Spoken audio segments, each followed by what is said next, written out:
Sen ne persen, sen ne melek, sen ne firişte. Hikmet böyük Allah'ta, xeyir vardı her işte.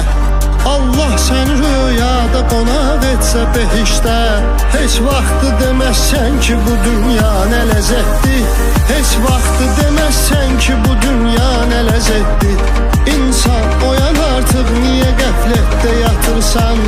Allah'a yaxınlaşsan əgər həqqə çatırsan. Məsum yaranırsan, sonra çirkabə batırsan. Gül bağına əkirsən, əməlindən tikan insan. Gül bağına əkirsən, əməlindən tikan insan.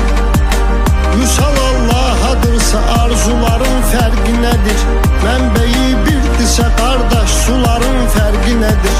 Bir şiyə, bir sünni, bunların fərqi nədir?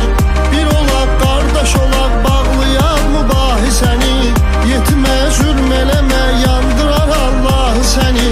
Özü yandırmasa da yandırar Allah səni. Cəhd elə vüqar ömrünü mənalı keçirt ki, iz qoydu desinlər, deməsinlər yaşı getdi.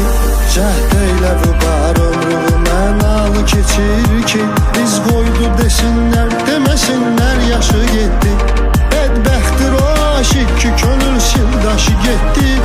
Ömrün nədir mənası, ömür yoldaşı getdi. Bədbəxtdir o aşıq ki könül sildaşı getdi. Ömrün nədir mənası, ömür yoldaşı getdi.